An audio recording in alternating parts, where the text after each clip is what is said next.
Okay, so here we go again with another lockdown special, keeping us together while we're apart.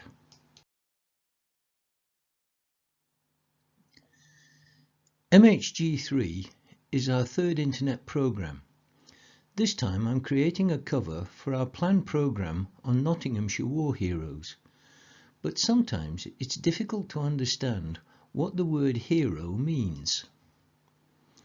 Heroes can come from a single spectacular act of courage, but people who put themselves at risk for long periods are just as entitled to the term. At the moment, I think all of us see NHS frontline and care workers as our heroes.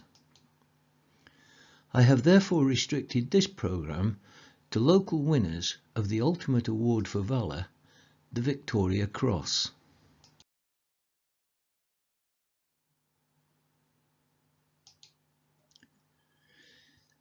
Yes, it does say Part 1. When I researched this project, I discovered there were 21 Nottinghamshire VCs. I felt the stories were too important to just end up as a list, so I've divided the stories into 3 parts. Hopefully, the technology will allow you to view all the programs in one session or split them over a period of days.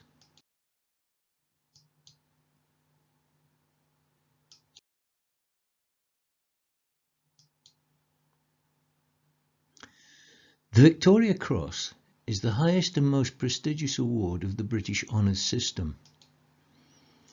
It was inaugurated in January 1856 by Queen Victoria to honour acts of valour in the Crimean War. It is awarded for valour in the presence of the enemy to members of the British Armed Services, though it was also awarded to citizens of the British Commonwealth until those countries developed honours systems of their own. Since the Boer War, it can be awarded posthumously. There have been 1,350 awards made to the present day. Theoretically, civilians serving with the armed forces can also be awarded the Victoria Cross, but since 1879 it has only been awarded to serving military personnel.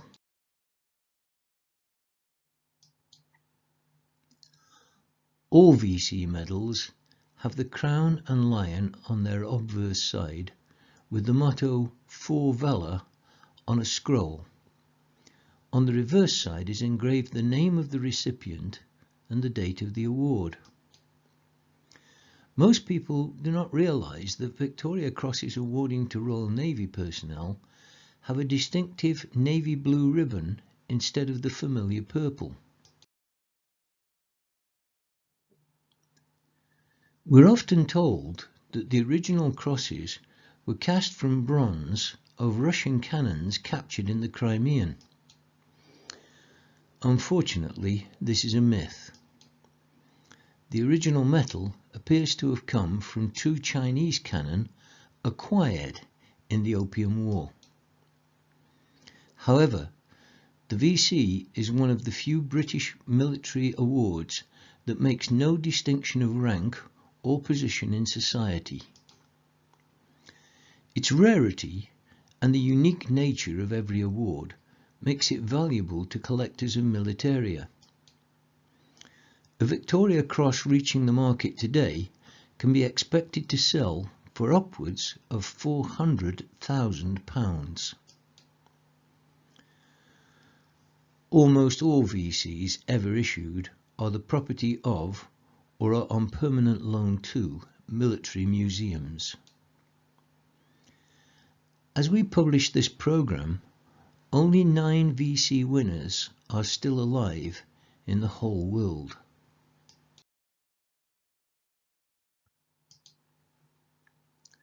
So, our subjects will be the 21 Nottinghamshire-based winners of the award.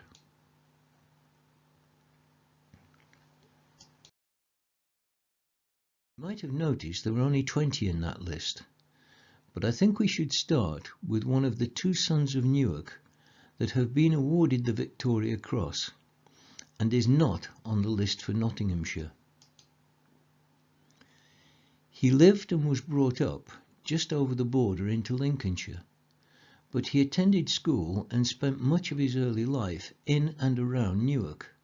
Hence, he's local people. Almost everybody will recognise his picture. No, it's not Michael Caine. It's the part Michael Caine played in the film Zulu. Lieutenant Gonville Bromhead of 2nd Battalion, 24th Foot.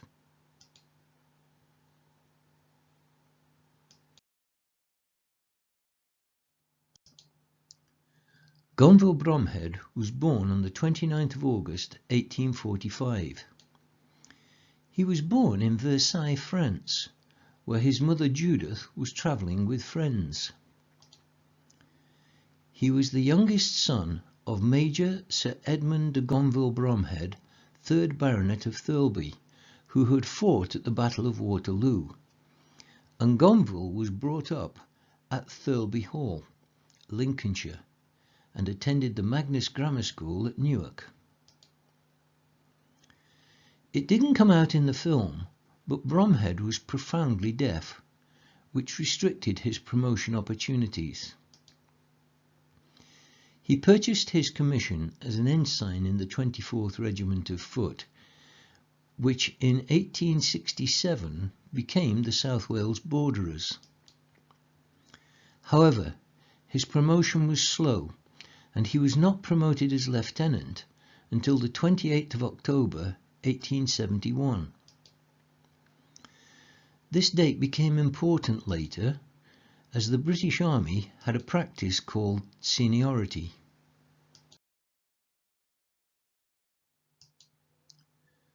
The Zulu War is one of the most infamous and unjustifiable conflicts the British have ever provoked.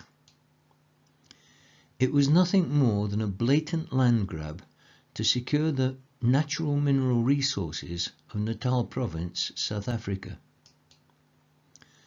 Sir Henry Bartle Frere was High Commissioner for the British government in South Africa.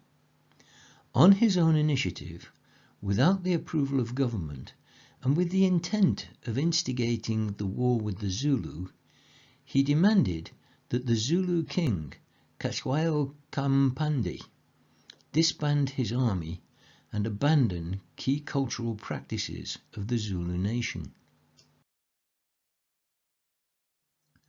Frere then sent Lord Chelmsford with an army to invade Zululand before the demands could be met. Chelmsford and his subordinate officers appear to have seen the invasion as some sort of hunting party, dividing their forces and wandering around the countryside with no proper reconnaissance. Everyone expected it to be a walkover.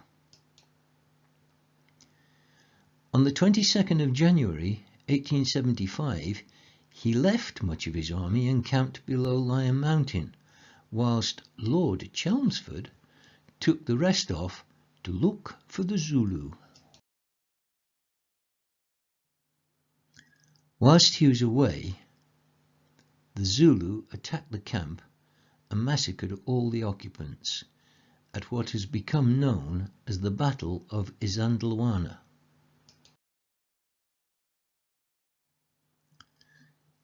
Cetshwayo was surprised and delighted by the victory.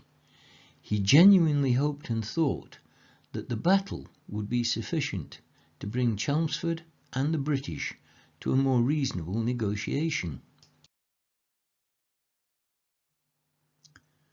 But his younger brother, Double Amanzi, remembered an outpost of British soldiers at Kwajimu.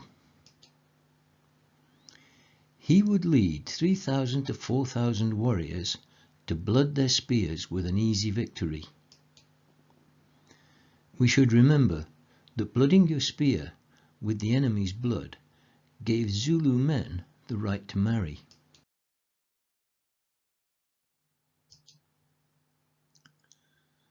Almost everyone fighting at Untitled had died. But gallopers had been sent to Rorke's Drift before the battle to explain some casualties might be sent there soon for bandaging. Rorke's Drift was a mission station on the edge of Zululand, being used by Chelmsford's army as a base store and a hospital with about 140 sick, wounded and defaulters left there under the command of Lieutenant Gonville Bromhead.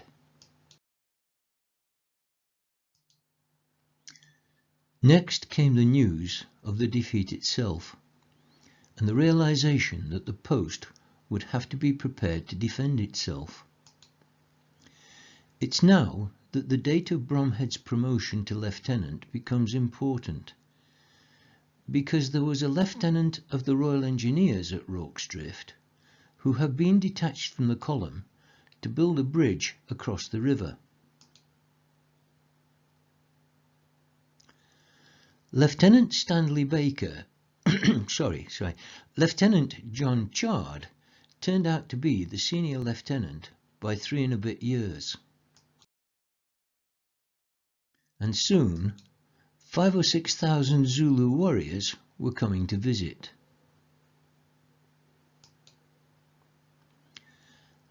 As senior lieutenant, John Chard, Royal Engineers, took command of the outpost and all the men in it. It might be the best to have an engineer building the fortifications anyway, don't you think?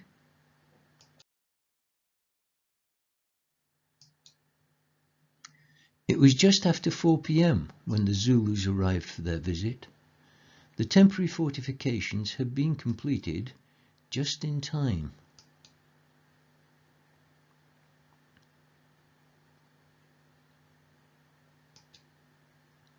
What? Do you think that's going to stop them? A few mealie bags and some sacks of flour?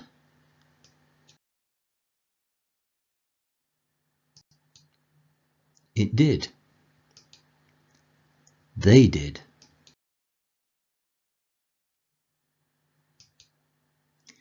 Once it had started, the fight went on continuously for more than 24 hours.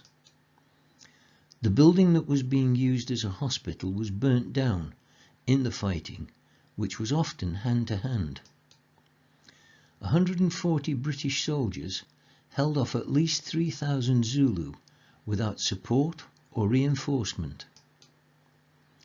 Men who had been too ill to fight before the battle crawled out of their hospital beds to pass ammunition to the men holding the lines.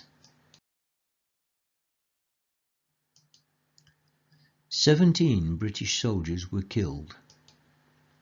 15 were seriously wounded. Almost every man who had been in action had some sort of minor wound. At least 3,000 Zulu attacked the post. Of these, 351 are known to have died at the drift. 500 suffered serious wounds and may have died shortly after. No fewer than 11 VCs were awarded, the most ever won in a single action, and John Chard and Gonville Bromhead were amongst the recipients. Unfortunately, Rorke's Drift is an occasion where political expedience overcame some of the truth. There is no doubt that the defence happened and that it was a remarkable feat of arms, but in the campaign of the Zulu War it was not very important and did not contribute much to the military conduct of the war. Certainly 11 VCs was generous. At Isandlwana, the British lost over 1,300 killed, 52 officers, 727 British regulars, and 471 others, including 133 European colonial troops, 343 African Natal native contingent, and at the same time 2 cannons were captured by the Zulu.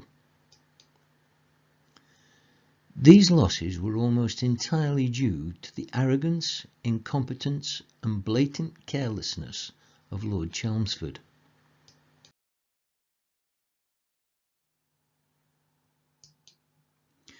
But Chelmsford was a favourite of Queen Victoria, so no one wanted to expose his incompetence to Her Majesty, who had been instrumental in his appointment to the post. The main contribution that Rorke's Drift made to Mr. Disraeli and his government was to make January the 24th a good day to release bad news. But they lost the next election. Chelmsford was not recalled. He was never publicly sanctioned. He continued his war and became a public hero because eventually he won. Unfortunately, Bromhead and Chard were probably not the heroes of the hour either, because official army reports made them both unlikely officers of distinction. Bromhead is a great favourite in his regiment, and a capital fellow at everything, except soldiering. He had been confidentially reported as hopeless. Chard had a fitness report describing him as fit for nothing.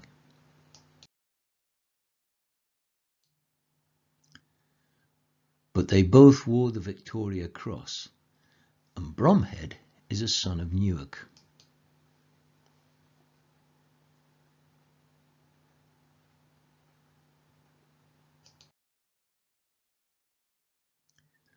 Our next Nottinghamshire hero is Colour Sergeant Anthony Clark Booth.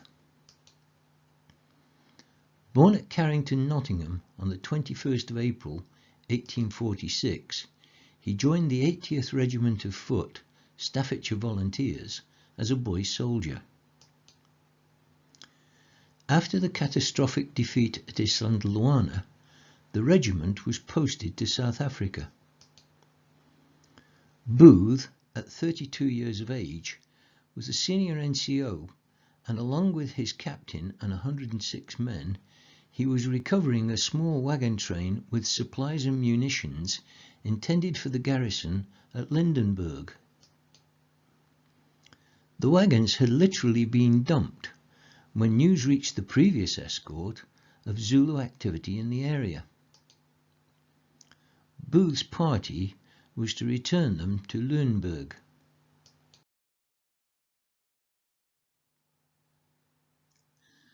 On the 11th of March 1879 came another small action in the Zulu War. The Battle of Tombi happened when a Zulu war band of 600 to 800 warriors attacked the supply train of wagons escorted by Booth's 106 men. The wagons were in a defensive laager, but it was badly set, with gaps for the Zulus to attack through. The warriors jumped into the laager and immediately set about killing and murdering the soldiers inside. Booth's captain mounted a horse and ran away, ostensibly to get help, though it was hard to say where from. Sergeant Booth was on the southern bank of the river, from where he also immediately saw the hopelessness of their position. Using only the power of his voice to command, he stopped about 50 men from rushing about in panic. He quickly ordered them into fire parties and adopted shoot and scoot tactics to bring about the organised retreat, with about 3 miles to go to get to the village of Lydenburg. There was a company of soldiers stationed there, which, although not enough to fight in the open, with Booth's men they were able to see off the Zulu.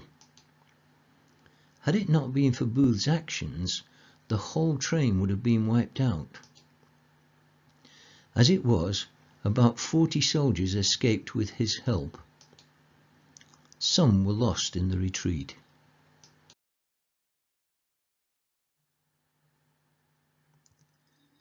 The first Victoria Cross ever to be won by a Nottinghamshire soldier was won by Francis Wheatley, the son of a framework knitter.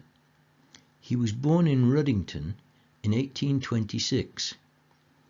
He enlisted into the 1st Battalion Rifle Brigade, the Prince Consort's own. He was fighting with the Rifles when he probably became only the 4th person ever to carry out a valorous act worthy of the Victoria Cross. He was awarded his Victoria Cross for duty in the Crimean War on the 12th of October 1854. The day before his VC action, another act of gallantry earned him the Distinguished Conduct Medal. The citation for his VC reads, "Wheatley and some of the riflemen were occupying a section of trenches before Sevastopol when a live Russian shell fell amongst the men.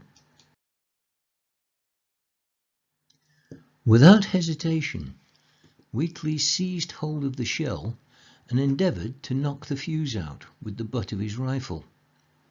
He was unsuccessful at the first attempt, and so with great presence of mind and deliberation, he managed somehow to heave it over the parapet of the trench. It had scarcely fallen outside when it exploded.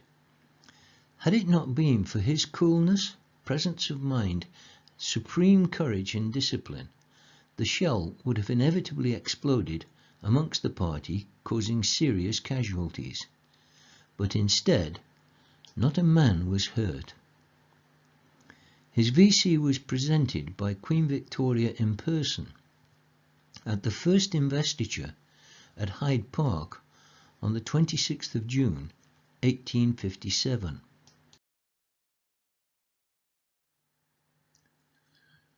Robert Hampsten was awarded VC number 56 for an act of valour made on the 22nd of April 1855, when along with a fellow soldier, Private Bradshaw, he attacked a Russian gun pit which overlooked the Worondzov Road near Sevastopol and captured it. He was born in Nottingham in 1832 and also joined Prince Consort's own of the Rifle Brigade. He died in 1884 to be buried in a pauper's grave in Nottingham. A public subscription campaign raised £1,200 and he was reburied in the General Cemetery Canning Circus in Nottingham. His medal is in the Royal Green Jackets Museum at Winchester. There were 111 Victoria Crosses awarded in the Crimean War. The Crimean War was one of the first wars in history that had the killing potential of the Industrial Revolution. So the destruction brought about by emplaced and protected artillery, firing exploded shells from the enemy, was a major irritation during the campaign. Anyone who found a way of disposing of an exploding shell before it exploded, or better yet, was able to capture the gun position where the shell fire was coming from, would be likely to earn respect and honour amongst his fellow soldiers. Both Wheatley and Hampsten received their Victoria Crosses from the hands of Queen Victoria, and more than 65% of all Victoria Cross recipients have also received theirs from the reigning sovereign's hand. Between the Crimean and the Zulu Wars, there was another spot of bother in the empire. Usually referred to as the Indian Mutiny, it brought another crop of heroes. On the 15th of April 1858, Samuel Morley was in a position at Nathupur in northeast India. Morley was a private in the 2nd Battalion Military Train, later the Royal Army Service Corps, the logistics branch of the British Army. During the fighting with some mutineers, Lieutenant Hamilton, adjutant of the 3rd Sikh Cavalry, was trapped below his horse, wounded by swords and spears. Private Morley and a farrier named Michael Murphy ran up to the wounded lieutenant, and standing over him, they defended his body until they were able to get back safely to the British lines. Unfortunately, Hamilton died of his injuries the next evening, but the affair was noted, and both men were recommended for an award.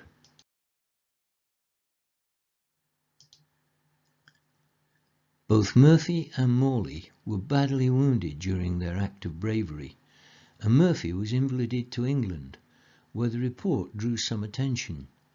Days later, Murphy was gazetted to receive the Victoria Cross. It looked as if Morley's part in the action would be forgotten, but his commanding officer and also his regimental sergeant major submitted further reports. Private Morley most gallantly rushed up on foot to give assistance to Lieutenant Hamilton, and in conjunction with Farrier Murphy, who has already received the Victoria Cross for the same thing, and in short time Lieutenant Hamilton was recovered. An investigation was held, and his medal was awarded in the London Gazette on the 7th of August 1860. But there is still a twist. It appears that Murphy was the type of person to exploit his Victoria Cross in any way whatever. Soon he was arrested for fraud and embezzlement. The trial lasted for 9 days, and on every day Murphy appeared in court wearing his Victoria Cross prominently. The evidence was overwhelming, however, and Murphy was found guilty and sentenced to 9 months of hard labour. What was worse, on conviction, he was forfeit his Victoria Cross and required to return it to the Crown. Only 8 men in the entire history of the VC have ever been required to forfeit it. It seems that the similar nature of their awards meant that Samuel Morley suffered some of the approbation that was meant for Michael Murphy. So my story is definitely about the Nottinghamshire man born at Ratcliffe-on-Trent in December of 1829. Morley died at age 58 on the 16th of June 1888 in Nottingham.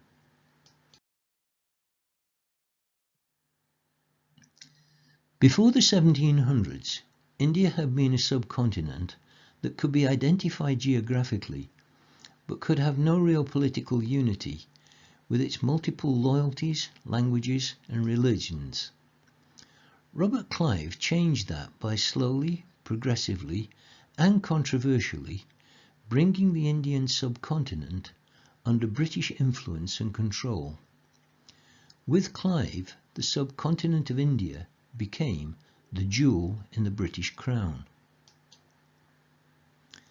Through Clive, the East India Company established its own army, which was composed of British troops as well as native soldiers called sepoys.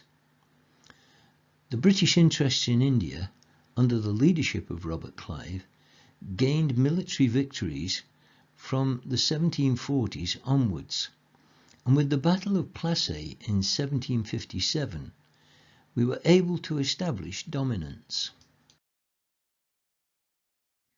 The East India Company gradually strengthened its hold, even instituting a court system. British citizens began building an Anglo-Indian society within India, and English customs were adapted to the climate of India. Important in the British rule and influence was the fact that a small number of British administrators worked in the interests of the established native Indian rulers, as well as working for Britain.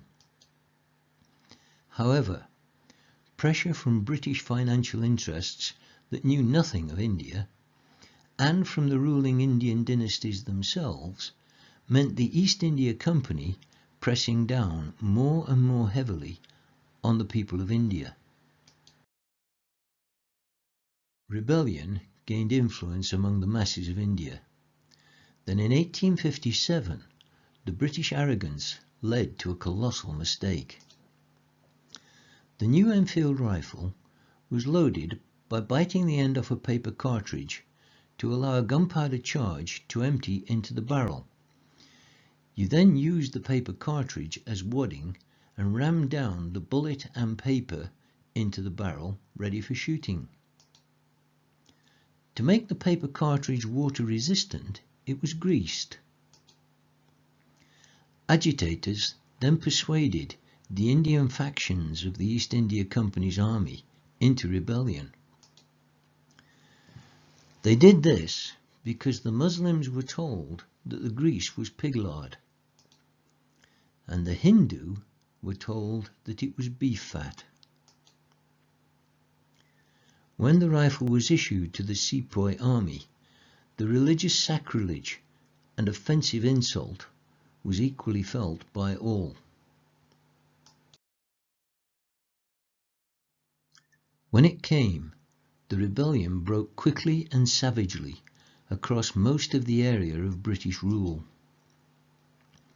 Stories of brutality, massacre, black holes, indiscriminate slaughter, and of bravery, tolerance, and unshakable loyalty are told of both sides in the conflict, and also exaggerated by both. But the capital city of Delhi was quickly swallowed up in the rebellion, with many of the population attacking the places of the British establishment. This was the terrible background against which a Nottinghamshire man wrote a page in the history of the Victoria Cross.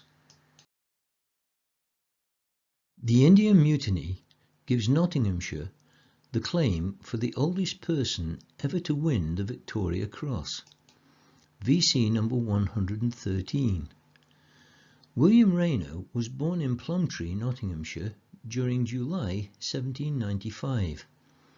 At the time of the mutiny, he was on active service as a lieutenant with the Bengal Veterans Establishment.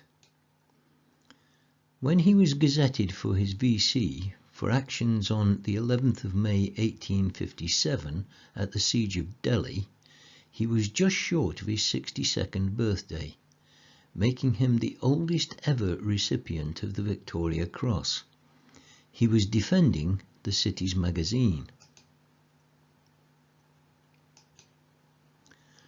George Willoughby, a lieutenant in the Bengal Artillery, quickly organised a small party of 9 men to occupy the city's magazine, where he knew there was a massive store of weapons, explosives and artillery pieces that must not fall into the hands of the rebels. Lieutenant Raina was one of the 9 men who answered Willoughby's call. The group found that the soldiers and civilians who were stationed in the magazine were already about to surrender it to the mob. Willoughby's force quickly prevented this, ejected the occupants, and locked themselves into the magazine, prepared to defend it.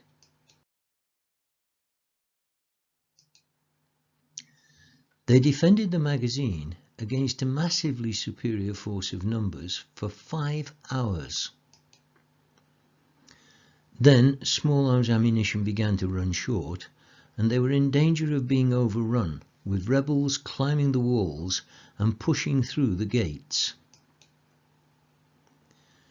Bravely, they devised their final tactic.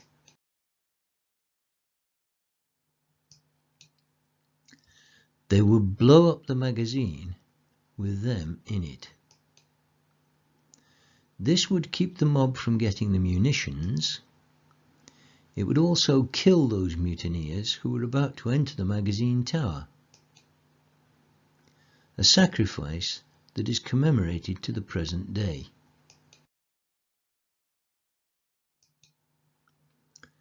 Of the defenders, 5 died in the explosion and 1 shortly afterwards, while William Raina, George Forrester and John Buckley survived. The citation in the London Gazette reads, "For gallant conduct in the defence of the magazine at Delhi on the 11th of May, 1857.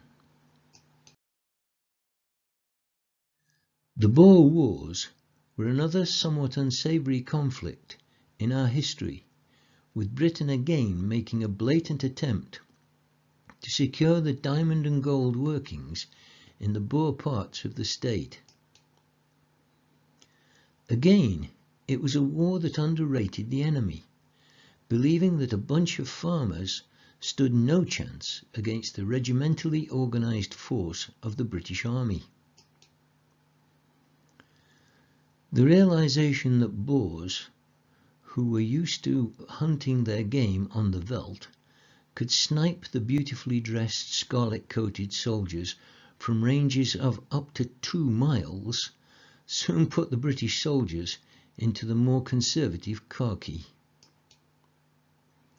And the tactics of dense marching blocks with organised volley fire that worked so well against the tribal warriors were soon defeated by the Boer guerrilla tactics.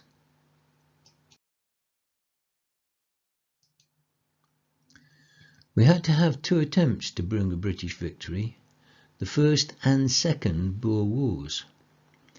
Harry Churchill Beat was born at Long Eaton on the 1st of April 1873 and died on the 10th of January 1946 to be buried in Canada. When Beat was 27 years old and a corporal in the 1st Battalion Derbyshire Regiment, he was in South Africa fighting in the Second Boer War. At Wakkerstroom, on the 22nd of April 1900, Beat was to carry out an act of bravery that showed the best traditions of the British fighting soldier.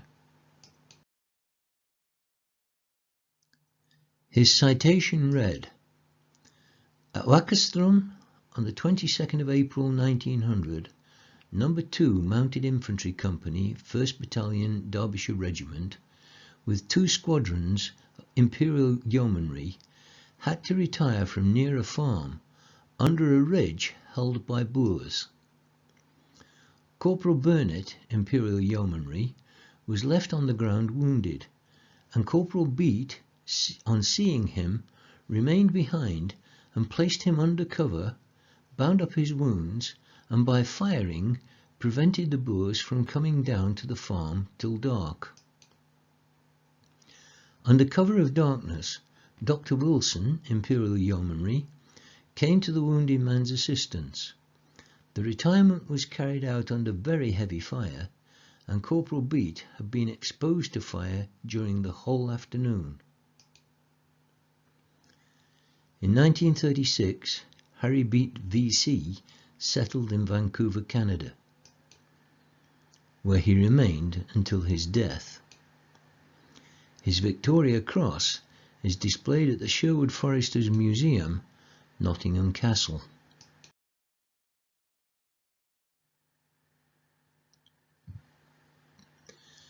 The Boers were also expert at hit-and-run commando-style raids, which the British copied during the Second World War. They often fought as guerrillas in the shadows, but also mounted some very effective set-piece battles and sieges. To slow the Boers down, the British left a scorched earth policy and introduced the concentration camp, where without intention, but from sheer incompetence and carelessness, hundreds died. It was also when the commanding general in South Africa was Lord Roberts that his son was killed in action, and to honour his feat, the V.C. became a posthumous award.